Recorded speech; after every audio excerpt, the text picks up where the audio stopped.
আমার জীবনে সেই একটা অদ্ভুত ব্যাপার সেবার ঘটেছিল। বছর 3 আগেকার কথা। আমাকে বরিশালের ওধারে যেতে হয়েছিল একটা কাজে। ওই অঞ্চলের একটা গঞ্জ থেকে বেলা প্রায় 12টার সময় নৌকোয় উঠলাম। আমার সঙ্গে এক নৌকোয় বরিশালের এক ভদ্রলোক ছিলেন। গল্পে গুজবে সময় কাটতে লাগলো। সময়টা পুজোর পরই। দিনটা মেঘলা মেঘলা, মাঝে মাঝে টিপটিপ করে বৃষ্টিও পড়তে শুরু করলো। সন্ধ্যের কিছু আগে কিন্তু আকাশটা অল্প পরিষ্কার হয়ে গেল। ভাঙা ভাঙা মেঘের মধ্যে দিয়ে চতুর্দশীর চাঁদের আলো অল্প অল্প প্রকাশ হলো। সন্ধে হবার সঙ্গে সঙ্গে আমরা বড় নদী ছেড়ে একটা খালে পড়লাম। শোনা গেল খালটা এখান থেকে আরম্ভ হয়ে নোয়াখালীর উত্তর দিয়ে একেবারে মেঘনায় মিশেছে। পূর্ববঙ্গে সেই আমার নতুন যাওয়া। চোখে কেমন সব একটু নতুন ঠেকতে লাগলো। অপরিসর খালের দুধারে বৃষ্টি স্নাত কেয়ার জঙ্গলে মেঘে আধা ঢাকা চতুর্দশীর জ্যোৎস্না চিকচিক করছিল। মাঝে মাঝে নদীর ধারে বড় বড় মাঠ, সটি, বেত, ফার্ন গাছের বন জায়গায় জায়গায় খালের জলে ঝুঁকে পড়েছে। বাইরে একটু ঠান্ডা থাকলেও আমি ছইয়ের বাইরে বসে দেখতে দেখতে যাচ্ছিলাম। বরিশালের সে অংশটা সুন্দরবনের কাছাকাছি। ছোট ছোট খাল ও নদী চারিধারে। সমুদ্র খুব দূরে নয়, 10-15 মাইল দক্ষিণ পশ্চিমেই হাতিয়া ও সন্দ্বীপ। আরো একটু রাত হলো। খালের দুপারের নির্জন জঙ্গল অস্ফুট জ্যোৎস্নায় কেমন যেন অদ্ভুত দেখাতে লাগলো। এই অংশের লোকের বসতি একেবারেই নেই। শুধু ঘন বন আর জঙ্গলের ধারে বড় বড় হোগলা গাছ। আমার সঙ্গী বললেন, এত রাত্রে আর বাইরে থাকবেন না, আসুন ছইয়ের মধ্যে, এসব জঙ্গলে, বুঝলেন না। তারপর তিনি সুন্দরবনের নানা গল্প করতে লাগলেন। তার এক কাকা নাকি ফরেস্ট ডিপার্টমেন্টে কাজ করতেন। তারই লঞ্চে করে তিনি একবার সুন্দরবনের নানা অংশে বেরিয়েছিলেন। সেই সব গল্প। রাত প্রায় 12টার কাছাকাছি হলো। মাঝি আমাদের নৌকোয় ছিল মোটে একটি। সে বলে উঠল, বাবু, একটু এই যে বড় নদী পড়বে, এত রাতে একা সেই নদীতে পাড়ি জমাতে পারবো না, এইখানেই নৌকো রাখি। নৌকো সেখানেই বাঁধা হলো। এদিকে বড় বড় গাছের আড়ালে চাঁদ অস্ত গেল। দেখলাম অপ্রশস্ত খালের দুধারেই অন্ধকারে ঢাকা ঘন জঙ্গল। চারিদিকে কোনো শব্দ নেই। পতঙ্গগুলো পর্যন্ত চুপ করেছে। সঙ্গীকে বললাম, মশাই, এই তো সরু খাল, আরে পাড় থেকে বাঘ লাফিয়ে পড়বে না তো নৌকোর উপর? সঙ্গী বললেন, না পড়লেই আশ্চর্য হব। শুনে অত্যন্ত আনন্দে ছইয়ের মধ্যে ঘেঁষে বসলাম। খানিকটা বসে থাকবার পর সঙ্গী বলল, আসুন একটু শোয়া যাক, ঘুম তো হবে না, আর ঘুমানো ঠিকও না, আসুন একটু চোখটা অন্তত বুঝে থাকি। খানিকটা চুপ করে থাকবার পর সঙ্গীকে ডাকতে গিয়ে দেখি তিনি ঘুমিয়ে পড়েছেন। মাঝিও জেগে আছে বলে মনে হলো না। ভাবলাম, তবে আমি বা কেন মিথ্যে মিথ্যে চোখ চেয়ে চেয়ে থাকি।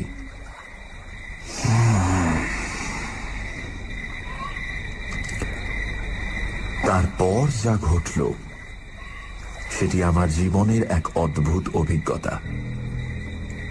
শুতে যাচ্ছি, হঠাৎ আমার কানে গেল অন্ধকার ঘন ঝোপের ওপাশে অনেক দূরে গভীর জঙ্গলের মধ্যে কে যেন কোথায় গ্রামোফোন বাজাচ্ছে।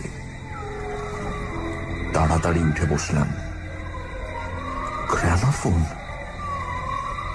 এই বনে এত রাতে গ্রামোফোন বাজাবে কে?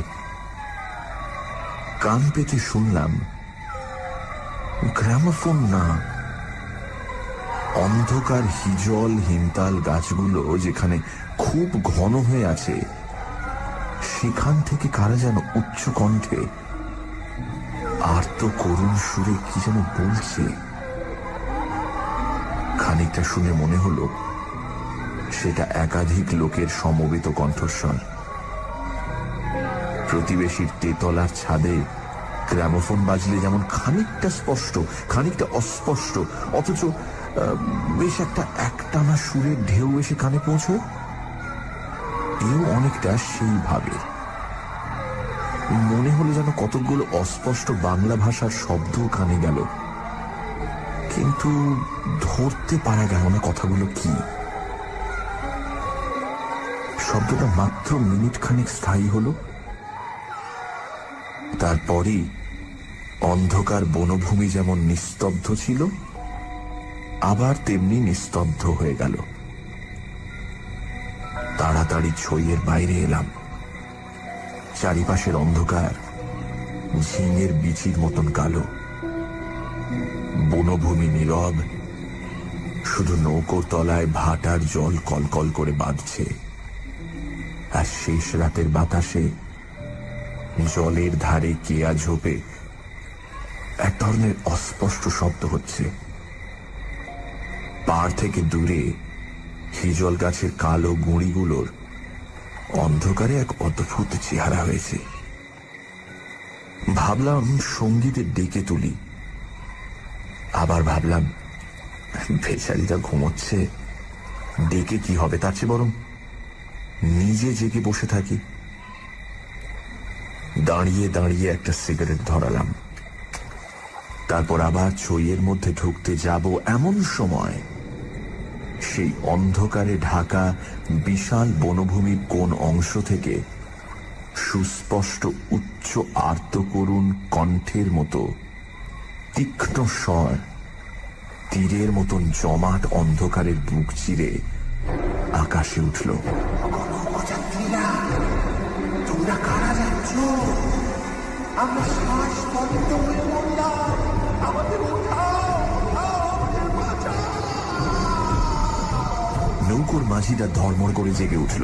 আমি সঙ্গীকে ডাকলাম, মশাই, ও মশাই, উঠুন উঠুন, আরে উঠুন।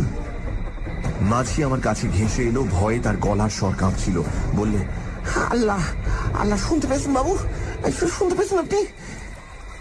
সঙ্গী উঠে জিজ্ঞাসা করলো, কি মশাই, ডাকলেন কেন? কোন জানোয়ার টানোয়ার নাকি? আমি ব্যাপারটা বললাম। তিনিও তাড়াতাড়ি ছইয়ের বাইরে এলেন।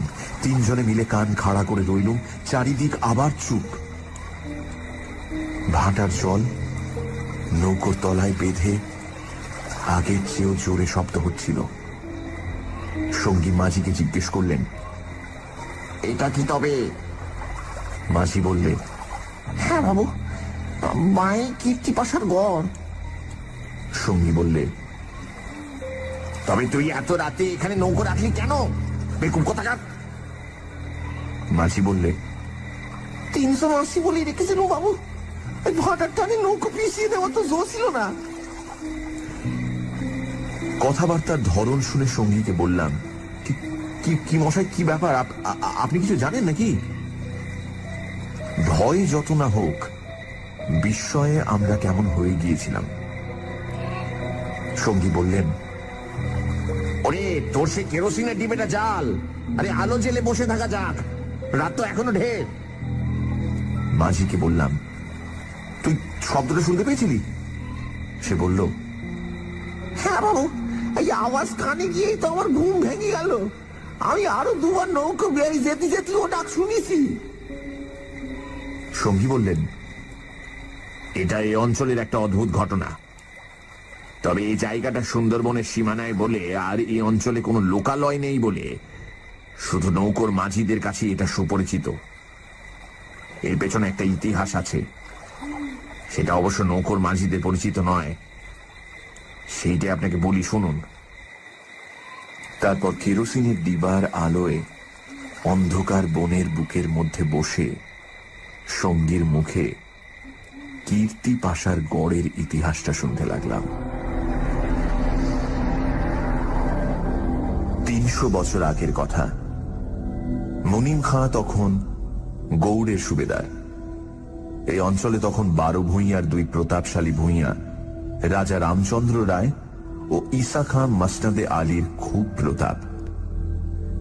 মেঘনার মোহনার বাহির সমুদ্র, যাকে এখন সন্দ্বীপ চ্যানেল বলে, সেখানে তখন মগ আর পর্তুগিজ জলদস্যুরা শিকারের খোঁজে ওত পেতে বসে থাকত।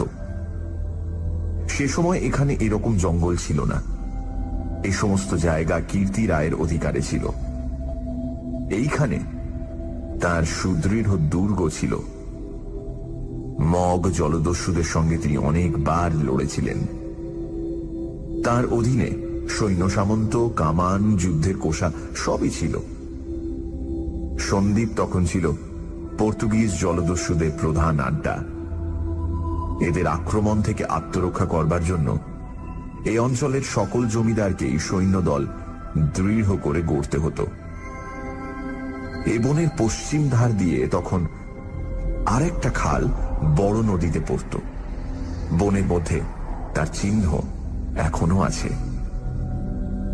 কীর্তি রায় অত্যন্ত অত্যাচারী এবং দুর্ধর্ষ জমিদার ছিলেন।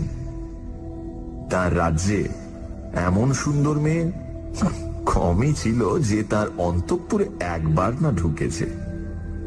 তাছাড়া তিনি নিজেও এক প্রকার জলদস্যুই ছিলেন। তার নিজের অনেকগুলো বড় ছিপ অর্থাৎ ছোট নৌকো ছিল। কীর্তি রায়ের পাশের জমিদারি ছিল কীর্তি রায়ের বন্ধুর। এরা ছিলেন চন্দ্রদ্বীপের রাজা রামচন্দ্র রায়ের পত্তনিদার। অবশ্য সে সময় অনেক পত্তনিদারের ক্ষমতা এখনকার স্বাধীন রাজাদের চেয়ে বেশি ছিল। কীর্তি রায়ের বন্ধু মারা গেলে তার তরুণ বয়স্ক পুত্র নরনারায়ণ রায় পিতার জমিদারির ভার পান। নরনারায়ণ তখন সবে যৌবনে পদার্পণ করেছেন। অত্যন্ত সুপুরুষ, বীর এবং শক্তিমান। নরনারায়ণ কীর্তি রায়ের পুত্র চঞ্চল রায়ের সমবয়সী ও বন্ধু। সেবার কীর্তি রায়ের নিমন্ত্রণে নরনারায়ণ রায় তাঁর রাজ্যে দিন কতকের জন্য বেড়াতে এলেন। চঞ্চল রায়ের তরুণী পত্নী লক্ষ্মী দেবী স্বামীর বন্ধু নরনারায়ণকে দেওরের মতন স্নেহের চোখে দেখতে লাগলেন। 2-1 দিনের মধ্যেই কিন্তু সে স্নেহের চোটে নরনারায়ণকে বিব্রত হয়ে উঠতে হল। নরনারায়ণ রায় তরুণ বয়স্ক হলেও একটু গম্ভীর প্রকৃতির। বিদ্যুৎ চঞ্চলা তরুণী বন্ধু পত্নীর ব্যঙ্গ পরিহাসে গম্ভীর প্রকৃতি নরনারায়ণের মান বাঁচিয়ে চলা দুষ্কর হয়ে পড়ল। স্নান করে উঠেছেন, মাথার পাগড়ি খুঁজে পাওয়া যায় না। নানা জায়গায় খুঁজে হয়রান হয়ে তার আশা ছেড়ে দিয়ে বসে আছেন। হঠাৎ কখন নিজের বালিশ তুলতে গিয়ে দেখেন তার নিচেই পাগড়ি চাপা আছে, যদিও এর আগেও তিনি বালিশের নিচেই খুঁজেছেন। তার প্রিয় তলোয়ারটা দুপুর থেকে বিকেলের মধ্যে 5 বার হারিয়ে গেল। আবার 5 বারই সম্পূর্ণ অপ্রত্যাশিত জায়গা থেকে খুঁজে পাওয়া গেল। পানে এমন সব জিনিসের সমাবেশ হতে লাগলো যা কোনো কালেই পানের উপকরণ নয়। বন্ধু পত্নীর সঙ্গে কিছুতেই এঁটে উঠতে না পেরে অত্যাচার জর্জরিত নরনারায়ণ রায় ঠিক করলেন তার বন্ধুর স্ত্রীটি একটু ছিটগ্রস্ত। বন্ধুর দুর্দশায় চঞ্চল রায় মনে মনে খুশি হলেও বাইরে স্ত্রীকে বললেন, 2 দিনের জন্য এসেছে বেচারি, ওকে তুমি যে রকম বিব্রত করে তুলেছ ও আর কখনো এখানে আসবে না। দিন কয়েক এরকম কাটবার পর কীর্তি রায়ের আদেশে চঞ্চল রায়কে কি একটা কাজে হঠাৎ গৌড়ে যাত্রা করতে হলো। নরনারায়ণ রায়ও বন্ধুর স্ত্রী কখন যে কি করে বসে সেই ভয়ে কয়েকদিন কাটানোর পর নিজের বজরায় উঠে হাঁপ ছেড়ে বাঁচলেন। যাবার সময় লক্ষ্মী দেবী বলে দিলেন, এবার আবার যখন আসবে ভাই, এমন একটা বিশ্বাসী লোক সঙ্গে এনো যে রাত দিন তোমার জিনিসপত্র ঘরে বসে পাহারা দেবে, বুঝলে? নরনারায়ণ রায়ের বজরা রায়মঙ্গলের মোহনা ছাড়িয়ে যাবার একটু পরেই জলদস্যুদের দ্বারা আক্রান্ত হল। তখন দুপুরবেলা সমুদ্রের সেই অংশে এমন কোন নৌকো ছিল না যারা সাহায্য করতে আসতে পারে। সেটা রায়মঙ্গল আর কালাবদর নদীর মুখ। সামনেই সমুদ্র। সন্দ্বীপ চ্যানেল জলদস্যুদের প্রধান ঘাঁটি। নরনারায়ণের বজ্রার রক্ষীরা কেউ হত হল, কেউ সাংঘাতিক জখম। নিজে নরনারায়ণ দস্যুদের আক্রমণ প্রতিহত করতে গিয়ে হাঁটুতে কিসের খোঁচা খেয়ে অজ্ঞান হয়ে পড়লেন। জ্ঞান হবার পর দেখতে পেলেন তিনি এক অন্ধকার জায়গায় শুয়ে আছেন। তার সামনে কি যেন একটা বড় নক্ষত্রের মতন জ্বলছে। খানিকক্ষণ জোরে চোখের পলক ফেলবার পর তিনি বুঝলেন যাকে তারা বলে মনে হয়েছিল তা আসলে একটি ছোট জানালা থেকে ঢুকে আসা বাইরের আলো। নরনারায়ণ দেখলেন তিনি একটি অন্ধকার ঘরের ভেজা মেঝের উপর শুয়ে আছেন। ঘরের দেয়ালের জায়গায় জায়গায় সবুজ শ্যাওলার দল গজিয়েছে। সানডে সাসপেন্স, শুধুমাত্র radio Mirchi 98.3 FM A. It's hot. শুনছেন বিভূতিভূষণ বন্দ্যোপাধ্যায়ের লেখা অভিশপ্ত। গল্পের কথক সুন্দরবনের এক অঞ্চলে কাজে এসেছেন নৌকায় করে। রাতের দিকে জঙ্গলের মধ্যে নদীর পাড় থেকে শুনলেন অদ্ভুত কিছু শব্দ। কারা যেন চিৎকার করে কিছু বলছে। মাঝি বলল এই জায়গাটার নাম কীর্তি পাশার গড়। এখানে রাতে কেউ আসে না। জায়গাটা নিয়ে একটা গল্প আছে। 300 বছর আগে এখানে কীর্তি রায় নামে এক অত্যাচারী দুর্ধর্ষ জমিদার ছিলেন। তিনি তার প্রতিবেশী জমিদারের পুত্র নরনারায়ণ রায়কে আমন্ত্রণ জানান। নরনারায়ণ রায় কিছুদিনের জন্য কীর্তি রায়ের পুত্র চঞ্চল রায়ের সঙ্গে সময় কাটাতে আসেন। চঞ্চল রায়ের স্ত্রী লক্ষ্মী দেবী নরনারায়ণকে দেওরের মতন স্নেহ করতেন, কিন্তু নানান রকম ঠাট্টা পরিহাসে তাকে অতিষ্ঠ করে তোলেন। নিমন্ত্রণ রক্ষা করে ফেরবার পথে নরনারায়ণ জলদস্যু দ্বারা আক্রান্ত হয়। যখন তার জ্ঞান হয় তখন তিনি দেখেন যে তিনি একটি অন্ধকার ঘরে বন্দী। তারপর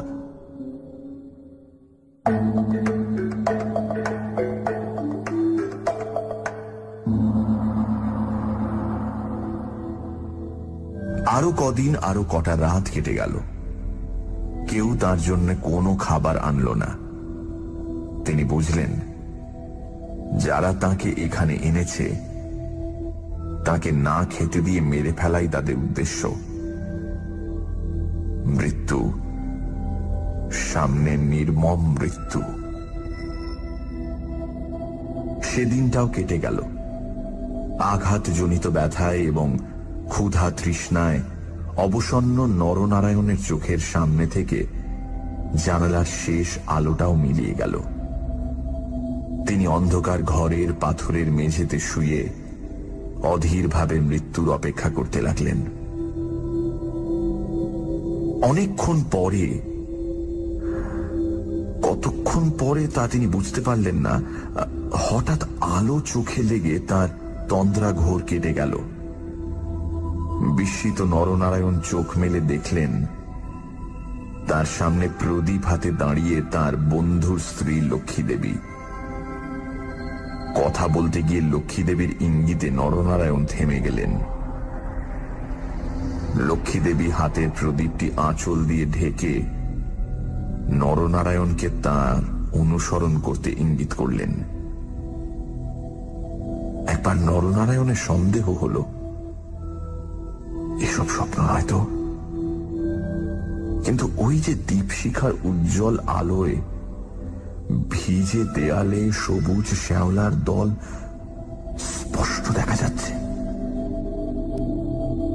নরনারায়ণ শক্তিমান যুবক, ক্ষুধায় দুর্বল হয়ে পড়লেও নিশ্চিত মৃত্যুর গ্রাস থেকে বাঁচবার উৎসাহে তিনি দ্রুত পায়ে বন্ধুপত্নীর পেছন পেছন চললেন। একটা বাঁকা পাথরের সিঁড়ি দিয়ে উপরে উঠে একটি দীর্ঘ সুড়ঙ্গ পার হবার পর তিনি দেখলেন যে তারা কীর্তি রায়ের প্রাসাদের সামনের খাল ধারে এসে পৌঁছেছেন। লক্ষ্মী দেবী একটা ছোট বেতে বোনা থলি বার করে তার হাতে দিয়ে বললেন, এতে খাবার আছে, এখানে খেও না। তুমি সাঁতার জানো, খাল পার হয়ে ওপারে গিয়ে কিছু খেয়ে নাও, তারপর যত শিগগির পারো পালিয়ে যাও। ব্যাপারটা কি নরনারায়ণ রায় একটু একটু করে বুঝলেন। তার বিস্তৃত জমিদারি কীর্তি রায়ের জমিদারির পাশেই, এবং তার অবর্তমানে কীর্তি রায় ভবিষ্যৎ জমিদার। অত বড় বিস্তৃত ভূসম্পত্তি সৈন্য সামন্ত কীর্তি রায়ের হাতে এলে তিনি কি আর কিছু গ্রাহ্য করবেন? প্রদীপের আলোয় নরনারায়ণ দেখলেন তার বন্ধুপত্নীর মুখে সে চটুল হাসি রেখার চিহ্ন নেই। তার মুখখানি সহানুভূতিতে ভরা মাতৃমুখের মতন স্নেহ কোমল হয়ে এসেছে। তাদের চারপাশে গাঢ় অন্ধকার, মাথার উপর আকাশের বুক চিরে দিগন্ত বিস্তৃত উজ্জ্বল ছায়াপথ, কাছেই খালের জল জোর ভাটার টানে তীরের হোগলা গাছ দুলিয়ে কলকল শব্দে বড় নদীর দিকে ছুটেছে। নরনারায়ণ আবেগপূর্ণ সুরে জিজ্ঞাসা করলেন, বৌঠাকুরুন, চঞ্চল কি এর মধ্যে আছে? লক্ষ্মীদেবী বললেন, না ভাই, তিনি কিছু জানেন না। এই সব শ্বশুর ঠাকুরের কীর্তি, এই জন্যই তাকে অন্য জায়গায় পাঠিয়েছেন। এখন আমার মনে হচ্ছে গোটো সব মিথ্যে। নরনারায়ণ দেখলেন লজ্জায় দুঃখে তার বন্ধুপত্নীর মুখ বিবর্ণ হয়ে উঠেছে। লক্ষ্মীদেবী আবার বললেন, আমি আজ জানতে পারি খিড়কিগড়ের পাইক সর্দার আমায় মা বলে। তাকে দিয়ে দুপুররাতের পাহারা সব সরিয়ে রেখে দিয়েছিলাম, তাই। নরনারায়ণ বললেন, বৌঠাকুরুন, আমার এক বোন ছেলেবেলায় মারা গিয়েছিল। তুমি আমার সেই বোন, আজ আবার ফিরে এলে। লক্ষ্মীদেবীর পদ্মের মতো মুখখানি চোখের জলে ভেসে গেল। একটু ইতস্তত করে বললেন, ভাই, বলতে সাহস পাই না, তবু একটা কথা বলছি, বোন বলে যদি রাখো। নরনারায়ণ জিজ্ঞাসা করলেন, কি কথা বৌঠাকুরুন? লক্ষ্মীদেবী বললেন, তুমি আমার কাছে বলে যাও ভাই যে শ্বশুর ঠাকুরের কোনো অনিষ্ট চিন্তা তুমি করবে না। নরনারায়ণ রায় একটুখানি কি যেন ভাবলেন, তারপর বললেন, তুমি আমার প্রাণ দিলে বৌঠাকুরুন, তোমার কাছে বলে যাচ্ছি, তুমি বেঁচে থাকতে আমি তোমার শ্বশুরের কোনো অনিষ্ট চিন্তা করব না। বিদায় নিতে গিয়ে নরনারায়ণ একবার জিজ্ঞাসা করলেন, বৌঠাকুরুন, তুমি ফিরে যেতে পারবে তো? লক্ষ্মীদেবী বললেন, আমি ঠিক যাব, তুমি কিন্তু যত দূর পারো সাঁতরে গিয়ে তারপর ডাঙে উঠে চলে যেও। নরনারায়ণ রায় সেই ঘন কৃষ্ণ অন্ধকারের মধ্যে নিঃশব্দে খালের জলে পড়ে মিলিয়ে গেলেন। লক্ষ্মীদেবীর প্রদীপটা অনেকক্ষণ বাতাসে নিভে গিয়েছিল। তিনি অন্ধকারের মধ্যে দিয়ে শ্বশুরের গড়ের দিকে ফিরলেন। একটু দূরে গিয়েই তিনি দেখতে পেলেন পাশের ছোট খালটায় দুখানা ছিপ মশালের আলোয় সজ্জিত হচ্ছে। ভয়ে তার বুকের রক্ত জমে গেল। সর্বনাশ! এরা কি তবে জানতে পেরেছে? দ্রুত পায়ে অগ্রসর হয়ে গুপ্ত সুড়ঙ্গের মুখে এসে তিনি দেখলেন সুড়ঙ্গের পথ খোলাই আছে। তিনি তাড়াতাড়ি সুড়ঙ্গের মধ্যে ঢুকে পড়লেন। কীর্তি রায় বুঝতেন নিজের হাতের আঙুলও যদি বিষাক্ত হয়ে ওঠে তো তাকে কেটে ফেলাই সমস্ত শরীরের পক্ষে মঙ্গল। পরদিন আবার দিনের আলো ফুটে উঠল, কিন্তু লক্ষ্মী দেবীকে আর কোনো দিন কেউ দেখেনি। রাতের হিংস্র অন্ধকার তাকে গ্রাস করে ফেলেছিল।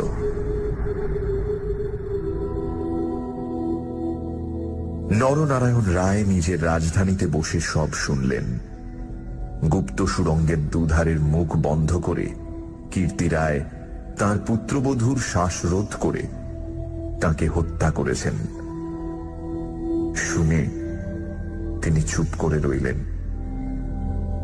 এর কিছুদিন পরে তার কানে গেল বাসুন্তার লক্ষণ রায়ের মেয়ের সঙ্গে খুব তাড়াতাড়ি চঞ্চলের বিয়ে। সেদিন রাতে চাঁদ ওঠার পর নিজের প্রাসাদের ছাদে বেড়াতে বেড়াতে চারিদিকের শুভ্র সুন্দর আলোর সাগরের দিকে দৃষ্টিপাত করে দৃঢ় চিত্ত নরনারায়ণ রায়েরও চোখের পাতা যেন ভিজে উঠল। তার মনে হল তার অভাগিনী বউ ঠাকুরানীর চোখের দুষ্টু হাসিটি তারায় তারায় নবমল্লিকার মতো ফুটে উঠেছে। নরনারায়ণ রায়ের পূর্বপুরুষেরা ছিলেন দুর্ধর্ষ দস্যু। হঠাৎ পূর্বপুরুষের সেই বর্বর রক্ত নরনারায়ণের ধমনীতে নেচে উঠল। তিনি মনে মনে বললেন, আমার অপমান আমি একরকম ভুলেছিলাম বউ ঠাকুরুন, কিন্তু তোমার অপমান আমি সহ্য করব না কখনোই।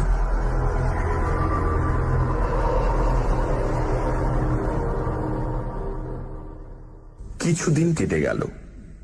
তারপর একদিন এক শীতের ভোর রাতের কুয়াশা কেটে যাওয়ার সঙ্গে সঙ্গে দেখা গেল কীর্তি রায়ের গড়ের খালের মুখ ছিপে সুলুপে জাহাজে ভরে গিয়েছে। তোপের আওয়াজে কীর্তি রায়ের প্রাসাদ দুর্গের ভিত ঘন ঘন কেঁপে উঠতে লাগল। কীর্তি রায় শুনলেন আক্রমণকারী নরনারায়ণ রায়, সঙ্গে দুরন্ত পর্তুগিজ জলদস্যু সেবাস্টিও গঞ্জালেস। উভয়ের সম্মিলিত বহরের 40খানা কোষা খালের মুখে চড়াও হয়েছে। পুরো বহরের বাকি অংশ বাইরের নদীতে দাঁড়িয়ে।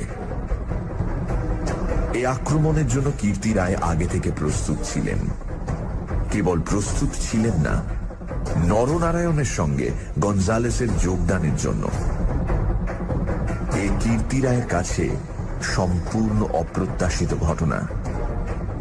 তাহলেও কীর্তি রায়ের গড় থেকেও তোপ চলল।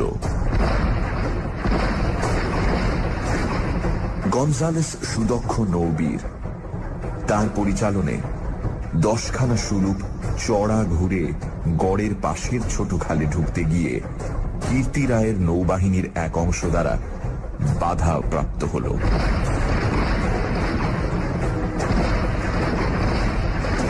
গড়ের কামান সেদিকে এত প্রখর যে খালের মুখে দাঁড়িয়ে থাকলে বহর মারা পড়ে।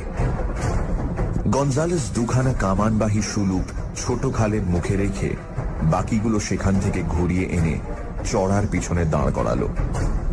গঞ্জালেসের অধীনস্থ অন্যতম জলদস্যু মাইকেল রোজারিও ডি ভেগা এই ছোট বহর খালের মধ্যে ঢুকিয়ে গড়ের পশ্চিম দিক আক্রমণ করবার জন্য তৈরি হল।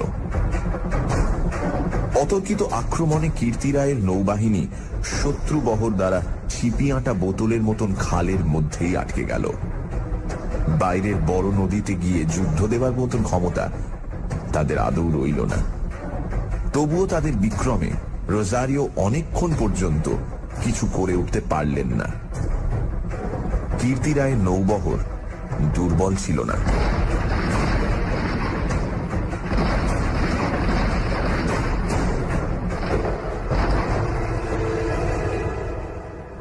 বিকেলের দিকে রোজারিওর কামানের মুখে গড়ের পশ্চিম দিকটা একেবারে হুমড়ি খেয়ে পড়ে গেল। নরনারায়ণ রায় দেখলেন প্রায় 30খানা কোষা জখম অবস্থায় খালের মুখে পড়ে। কীর্তি রায়ের গড়ের কামানগুলো সব চুপ। নদীর দুপাড় ঘিরে সন্ধে নেমে আসছে। উপরে নিস্তব্ধ নীল আকাশে কেবলমাত্র এক ঝাঁক শকুনি কীর্তি রায়ের গড়ের উপর চক্রাকারে ঘুরছে। হঠাৎ নরনারায়ণ রায়ের চোখের সামনে বন্ধু পত্নীর কাতর মিনতিপূর্ণ সেই চোখ দুটি মনে পড়ল। তীব্র অনুশোচনায় তার মন তখনই ভরে উঠল। তিনি করেছেন কি? এই রকম করে কি তিনি তার স্নেহময়ী প্রাণদাত্রীর শেষ অনুরোধ রাখতে এসেছেন? নরনারায়ণ রায় হুকুম জারি করলেন, কীর্তি রায়ের পরিবারের এক প্রাণীরও যেন প্রাণহানি না হয়। একটু পরেই সংবাদ এলো, গড়ের মধ্যে কেউ নেই। নরনারায়ণ রায় বিস্মিত হলেন। তিনি তক্ষুনি নিজে গড়ের মধ্যে ঢুকলেন। তিনি এবং গঞ্জালেস গড়ের সমস্ত অংশ তন্ন তন্ন করে খুঁজলেন। দেখলেন সত্যি কেউ নেই। পর্তুগিজ বহরের লোকেরা গড়ের মধ্যে লুটপাট করতে গিয়ে দেখলেন মূল্যবান জিনিসপত্র বড় কিছু নেই। পরদিন দ্বীপ্রহর পর্যন্ত লুটপাট চলল।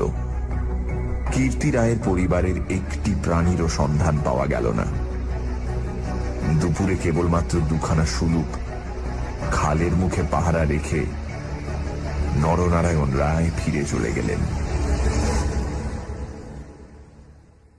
এই ঘটনার দিন কয়েক পরে পর্তুগিজ জলদস্যুর দল লুটপাট করে চলে গেলে কীর্তি রায়ের এক কর্মচারী গড়ের মধ্যে প্রবেশ করে। আক্রমণের দিন সকালেই এই লোকটি গড় থেকে আরো অনেকের সঙ্গে পালিয়েছিল। ঘুরতে ঘুরতে একটা বড় থামের আড়ালে সে দেখতে পেল একজন আহত মুমূর্ষু লোক তাকে ডেকে কি যেন একটা বলবার চেষ্টা করছে। কাছে গিয়ে সে লোকটাকে চিনতে পারল। লোকটি কীর্তি রায়ের পরিবারের এক বিশ্বস্ত পুরনো কর্মচারী। তার মৃত্যুকালীন অস্পষ্ট কথায় আগন্তুক কর্মচারীটি মোটামুটি যা বুঝল তাতেই তার কপাল ঘেমে উঠল। সে বুঝল কীর্তি রায় তার পরিবারবর্গ এবং ধনরত্ন নিয়ে মাটির নিচের এক গুপ্ত স্থানে আশ্রয় নিয়েছেন এবং এই লোকটি, একমাত্র এই লোকটি তার সন্ধান জানে। তখনকার আমলে কেউ এই গুপ্ত পথগুলি না খুলে দিলে সেখান থেকে বেরুবার উপায় কিন্তু ছিল না। কোথায় সে মাটির নিচে ঘর তা স্পষ্ট করে বলবার আগেই আহত লোকটি মারা গেল। বহু অনুসন্ধানেও গড়ের কোন অংশে সে গুপ্ত গৃহ ছিল সেটার কেউই সন্ধান দিতে পারল না। ওই ছোট খালটা প্রকৃতপক্ষে সন্দীপ চ্যানেলেরই একটা খাড়ি। খাড়ির ধার থেকে একটুখানি গেলে গভীর অরণ্যের ভেতর কীর্তি রায়ের গড়ের বিশাল ধ্বংসস্তূপ এখনো বর্তমান আছে, দেখা যাবে। বহুদিন থেকেই এখানে একটা অদ্ভুত ব্যাপার ঘটে থাকে। দুপুর রাতে গভীর বনভূমি যখন নীরব হয়ে যায়, হিনতাল হিজল গাছের কালো গুঁড়িগুলো অন্ধকারে যখন বনের মধ্যে প্রেতের মতো দাঁড়িয়ে থাকে, সন্দীপ চ্যানেলের জোয়ারের ঢেউয়ে লোনা জল খাড়ির মুখে জোনাকির মতন জ্বলতে থাকে, তখন খাল দিয়ে নৌকো বেয়ে যেতে যেতে মোম মধু সংগ্রাহকেরা কতবার সে শুনেছে অন্ধকার বনের এক গভীর অংশ থেকে কারা যেন আত্মস্বরে চিৎকার করছে,